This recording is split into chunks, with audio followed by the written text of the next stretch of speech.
Hello students, स्वागत है आपका क्रॉसको के इस चैनल पे। आज के वीडियो में हम देखने वाले हैं कि एमबीए का expected cut off, MBA CET का एक्सपेक्टेड कट ऑफ क्या होने वाला है। बिकॉज एग्जाम हो चुकी है और स्टूडेंट्स के पास अभी करने के लिए तो कुछ नहीं है। तो एग्जैक्टली अभी इस बीच के 20 डेज में करना क्या चाहिए, किस किस चीज़ों का आपने प्रिपरेशन करना चाहिए, कौन कौन से एग्जाम्स होने वाले हैं, इन सारे टॉपिक्स को हमने वीडियो में कवर किया है। बट अलग अलग एग्जाम्स कौन सी है उसका अलग वीडियो आएगा, डॉक्यूमेंट्स कौन कौन से रेडी करने हैं उसका अलग वीडियो आएगा। बट इन दोनों के लिए आपके पास डेटा ये होना जरूरी है कि मेरा एक्सपेक्टेड कट ऑफ क्या होने वाला है। तो आज के वीडियो में हम उस टॉपिक को कवर करेंगे। बाकी ये जरूर मेक श्योर कर लेना कि आपने चैनल को सब्सक्राइब करके रखा है, ताकि वो जो दो टॉपिक की वीडियो है कॉलेजेस एंड डॉक्यूमेंट्स वाली, तो वो आपसे मिस ना हो, या फिर एग्जाम्स कौन से दे सकते हो आप, वो आपसे मिस ना हो। ठीक है, चलिए आगे बढ़ते हैं। इस स्लाइड में जो भी टोटल 6 स्लॉट्स हुए थे, उस 6 स्लॉट्स के आपको डिफिकल्टी लेवल्स जो है वो अपने फ्रेंड से तो पता ही चल गए होंगे, बट एक ओवरऑल व्यू जो है वो आपको पता चलेगा इस पर्टिकुलर स्लाइड से। मैंने LR, visual reasoning, verbal ability and quant, इन चारों सेक्शन में मतलब कितनी डिफिकल्टी लेवल थी वो भी दिया हुआ है, और लास्ट कॉलम में आपको ओवरऑल डिफिकल्टी पता चलेगी कि एग्जैक्टली उस स्लॉट की पर्टिकुलर ओवरऑल डिफिकल्टी कितनी थी। ठीक है, तो यहाँ पे स्लॉट 1 की अगर बात करें तो स्लॉट 1 सबसे टफ आया था, ऐसा बहुत सारे स्टूडेंट्स का कहना था। बट क्यों था? क्योंकि सर हम पहली बार जा रहे थे, हमें पता नहीं था, पिछले वाले स्लॉट्स कोई नहीं थे, स्टूडेंट से जानकारी नहीं मिली थी, तो ये आपके रीजन हो गए। वैसे एग्जाम वालों के एंगल से, सीईटी के एंगल से एग्जाम पहला स्लॉट इजी था। मैं बहुत ज्यादा इजी नहीं कहूंगा, बट मॉडरेट तो जरूर था। भले ही आपके लिए वो सरप्राइजेस हो, उनके हिसाब से तो वो क्वेश्चन तो क्वेश्चन होते हैं, राइट। ठीक है, तो ये जो डिफिकल्टी लेवल है ये स्टूडेंट के पर्सपेक्टिव से ना होते हुए एक्चुअल एग्जाम के पर्सपेक्टिव से हमने निकाली। हाँ, ऑब्वियसली इसमें स्टूडेंट्स के रिव्यूज लिए, बट मल्टीपल स्टूडेंट्स के रिव्यूज लिए, तो एवरेज जो निकलेगा वो एक अच्छा कंक्लूजन होगा, राइट। ठीक है, तो आप स्लॉट 1 जो है, yellow colour is for moderate level, green colour is for easy level and red colour is for tough level. तो आपको समझ में आएगा हर एक स्लॉट कितने लेवल का था। तो स्लॉट 1 मैं मॉडरेट कहूंगा। ठीक है, स्लॉट 2 की अगर बात करें तो सबसे टफेस्ट स्लॉट था, क्योंकि यहाँ पे एलआर के सेक्शन में 80% कॉन्ट के क्वेश्चंस आ गए थे। विजुअल रीजनिंग सारे स्लॉट में इजी था। वर्बल एबिलिटी यहाँ पे थोड़ा सा टफ हो गया था, क्योंकि पैसेजेस कुछ लेंदी थे, ऐसा स्टूडेंट्स का कहना था, वो भी बहुत सारे, ना कि एक दो। ठीक है, एंड कॉन्ट की अगर बात करें तो कॉन्ट भी मॉडरेट लेवल का था, तो ओवरऑल ये सेक्शन ही टफ बन गया। ठीक है, बाकी सारे स्टूडेंट्स को लगा कि फिर और भी सेक्शंस या और भी स्लॉट जो है वो टफ आएंगे, बट एक सरप्राइज वापस देखने को मिला पैटर्न में। स्लॉट 3, स्लॉट 4, स्लॉट 5 तीनों ऑलमोस्ट ओवरऑल देखा जाए तो इजी लेवल के थे, क्योंकि यहाँ पे विजुअल रीजनिंग तो इजी था ही, एलआर थोड़ा बहुत ट्रिकी था, वर्बल एबिलिटी भी बहुत इजी आया था, और क्वांट थोड़ा बहुत ट्रिकी था। तो ऑल एंड ऑल पूरा सेक्शन जो है, पूरा स्लॉट जो है वो इजी हो गया। और रही बात स्लॉट 6 की, लगा था स्टूडेंट को कि और इजी आएगा। बहुत सारे स्टूडेंट ने अपने फ्रेंड से रिव्यूज लेके रखे थे पिछले वाले, तो कंफ्यूजन भी क्रिएट हो जाता है। कभी कभी खुद को स्टेबल रखना बहुत मुश्किल होता है स्टूडेंट्स के लिए, सबका सुनते हैं। तो लास्ट स्लॉट तक स्टूडेंट ने इतना कुछ ले लिया था इनटेक कि अब करूं क्या हमारे स्लॉट में, वो बहुत ज्यादा कंफ्यूजन क्रिएट हो गया था। एक तो वो मेंटल स्टेबिलिटी नहीं थी, दूसरी अगर बात करें तो स्लॉट में क्वेश्चंस भी बहुत ज्यादा इजी आए थे, वर्बल एबिलिटी थोड़ा सा टफ था। ठीक है, तो ऑल एंड ऑल 6 स्लॉट और ज्यादा टफ बन गया। ठीक है, तो 2 स्लॉट्स जो है वो टफ थे, मैं स्लॉट 2 एंड स्लॉट 6 की बात कर रहा हूं, और बाकी स्लॉट्स एवरेज या फिर आप मॉडरेट कह सकते हो। ठीक है, तो एक अंदाजा आ गया होगा आपको कि आप कौन से स्लॉट में थे और उस स्लॉट का एग्जाम के पर्सपेक्टिव से लेवल क्या था। आइए चलते हैं स्लॉट वाइज, एग्जैक्टली 99 परसेंटाइलर, 98 परसेंटाइलर, 95 परसेंटाइलर कहां बैठ सकता है उसकी तरफ। ठीक है, ये एक्सपेक्टेड कट ऑफ है इस साल के एमबीए सीईटी के। ठीक है, these are just the expectations, these are just the guesses. तो प्लीज इसको कंफर्म मत समझिएगा, बिकॉज सीईटी कभी भी गेस नहीं बताता। वो फाइनली अभी 10 अप्रैल के आसपास आपको रिस्पॉन्स शीट रेडी हो जाएगा, तो आप रिस्पॉन्स दे पाओगे। ठीक है, उसके बाद और 20-25 डेज के स्पैन में आपको आ जाएगा रिजल्ट। ठीक है, तो एक अंदाजा आपको इसलिए हम देना चाहते हैं ताकि स्टूडेंट को पता रहे कि कितने परसेंटाइल आ सकते हैं और कौन से कॉलेजेस के लिए मुझे अप्लाई करना है, राइट। जब तक अंदाजा नहीं तब तक कॉलेज को आप अप्लाई नहीं कर सकते, और you know it very well, हर एक कॉलेज को अप्लाई करने की एक फीस होती है। तो सारे कॉलेज को अप्लाई मत करते बैठिएगा, एक अंदाजा आपको यहाँ से मिल जाएगा। ठीक है, स्लॉट नंबर अगर 1 की बात करें, हमने देखा मॉडरेट लेवल था, तो इसका 99.99 परसेंटाइलर बैठेगा 167 पर। ठीक है, बहुत सारे स्टूडेंट्स कहेंगे नहीं नहीं सर बहुत टफ था तो नीचे आएगा, नहीं नहीं सर बहुत इजी था तो ऊपर जाएगा। बट प्लीज एक ध्यान में रखिएगा, हर स्लॉट में कुछ स्टूडेंट्स ऐसे होते हैं जिनको panicness, tension, server problem, technical issues, इनसे कुछ फर्क नहीं पड़ता, उनका फोकस बहुत ज्यादा मेंटेन रहता है। ठीक है। तो ये जो टॉपर्स है उनको बाकी चीजों से कुछ फर्क नहीं पड़ता, हमने उस हिसाब से डिटेलिंग्स करके एकदम चर्चा करके ये गेसेस निकाले हैं। आपके अपने पर्सपेक्टिव अलग हो गए, बट टॉपर तो टॉपर होता है, राइट। तो हम थोड़ा सा न्यूट्रल रह के चर्चा करेंगे तो हमारे गेसेस जो है वो बहुत ज्यादा क्लोज रहेंगे। 167 is for slot number 1, 99 percentile, 99.99, 0.95 आएगा 155, 90 आएगा 143, 99 ड्रॉप डाउन हो सकता है 128 पे, बाकी बहुत ज्यादा 99, 98, 97, 95 तक बहुत ज्यादा क्लोज रेंज होती है, क्योंकि एवरेज स्टूडेंट्स यहीं पर बहुत ज्यादा देखने को मिलता है।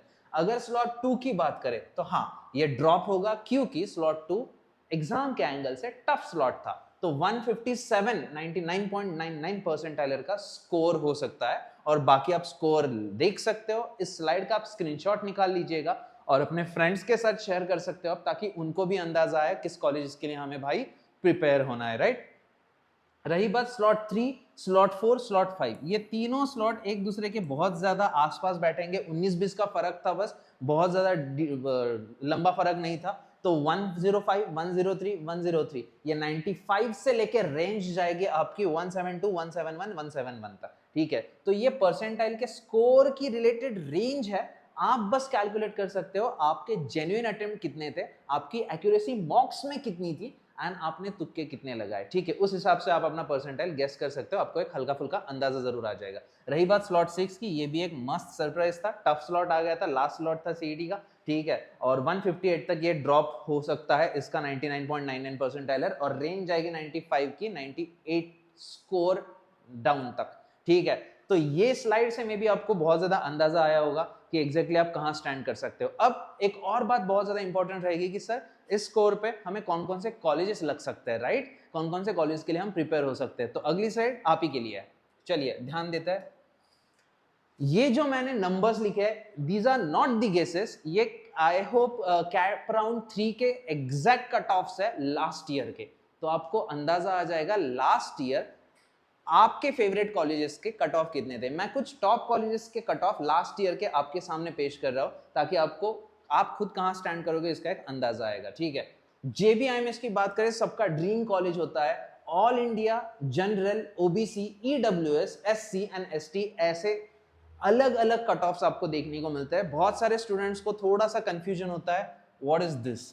मुझे बताओ कमेंट सेक्शन में किस किस को ये पहले से पता था ऑल इंडिया एग्जैक्टली क्या होता है। तो मैं एक शॉर्ट में बता देता हूँ। देखो जेबीआईएमएस के टोटल सीट्स कहे जाते हैं 120, बट इसमें से कुछ सीट्स जो होते हैं वो ऑल इंडिया के लिए रिजर्व रहते हैं। If I am not wrong total somewhere around 18 seats है, if I am not wrong 18 seats के लिए ऑल इंडिया से बहुत सारे स्टूडेंट्स जेबीआईएमएस के इस 18 सीट्स के लिए अप्लाई कर सकते हैं। हाँ, महाराष्ट्र से भी अप्लाई किया जाता है, तो ऑल इंडिया का कट ऑफ अलग होता है। बाकी रही बात रिमेनिंग सीट्स की, तो महाराष्ट्र के कैंडिडेट्स उस सीट के लिए अप्लाई कर सकते हैं, उनको महाराष्ट्र का डोमिसाइल सर्टिफिकेट रखना बहुत ज्यादा जरूरी है, वो सीट्स के लिए अप्लाई कर सकते हैं। बट मान लेते हैं उन सीट्स को मे बी आपने अप्लाई किया बट वो नहीं मिली, तो आप ऑल इंडिया थ्रू भी अप्लाई कर सकते हो।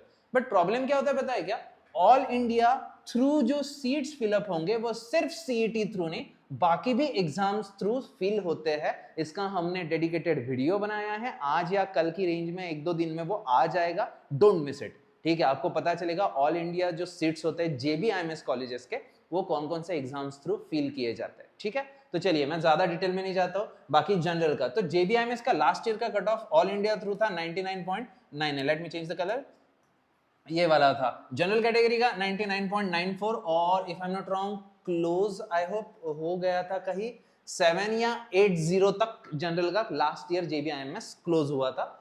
हमारे 1-2 स्टूडेंट्स थे जिनका पॉइंट से मिस हो गया था, बट हाँ एक स्टूडेंट गए हैं। ओबीसी की अगर बात करें 99.81, ईडब्ल्यूएस थोड़ा सा और नीचे आ जाएगा, एससी थोड़ा और नीचे, और एसटी के लिए आपको बहुत ज्यादा डिफरेंस देखने को मिलता है 97.26। अगर बात करें आप सिमश्री, जिसको सिडनेम कॉलेज के सिडनेम नाम से भी जाना जाता है, 99.97 जनरल का, कैप राउंड 3 के ये कट ऑफ बता रहा हूँ, ठीक है। 99.74, ओबीसी का 99.50, ईडब्ल्यूएस का 99.35, एससी का 98.65, और एसटी की अगर बात करें तो 93.42। ये आपको रेंज इसलिए बता रहा हूं मैं कि आप अपने कैटेगरी वाइज खुद को कहीं ना कहीं स्टैंड कर पाओ, और आपको अंदाजा है कि ऊपर के दो नीचे के दो किस कॉलेजेस के रेंज में मैं खेल सकता हूँ। हाँ, अगर आपको ऐसा लग रहा है अपना गेस निकाल के कि सीईटी में मुझे बहुत कम आ सकता है और आपको ज़रूरत है किसी अच्छे गाइडेंस की, तो आप हमें ज़रूर कांटेक्ट कर सकते हो, क्योंकि बहुत बार ऐसा होता है टॉपर्स को तो पता ही होता है हम कौन से कॉलेजेस में जाएंगे, बट जो थोड़े से क्लोज टू टॉपर होता है उनको में भी पता नहीं चलता कि अरे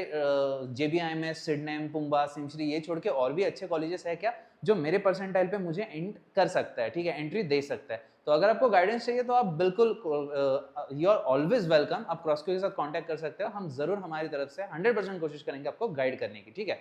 रही बात वेलिंकर की, वेलिंकर भी एक अच्छा खासा नाम आ जाता है टॉप 5 के लिस्ट में 99.96 इसका। हाँ, ये MMS के कट ऑफ से, राइट, इनके इन कॉलेजेस में PGDM भी है, PGDM के अलग कट ऑफ्स होते हैं, मैं ये MMS या फिर MBA के कट ऑफ्स बता रहा हूँ, ठीक है। पुंबा भी एक बेटर नाम है, पुणे से आता है, बाकी ऑलमोस्ट कॉलेजेस मुंबई से देखने को मिलता है 99.95। COEP की अगर बात करें, हाँ SIS जो है ना वो COEP के थोड़ा सा ऊपर है, ये मैं अपने केसेस बता रहा हूँ क्योंकि इनके रैंकिंग वगैरह थोड़े से ज्यादा अच्छे नजर आते हैं, बट बाकी कॉलेजेस सारे बढ़िया है। COEP का अगर कट ऑफ देखा जाए 99.9 ऑन ऑल इंडिया रैंक का, बट अगर आप SIS का कट ऑफ देखो और COEP के साथ कंपेयर करो तो हायर आपको SIS का देखने को मिलेगा 98.91।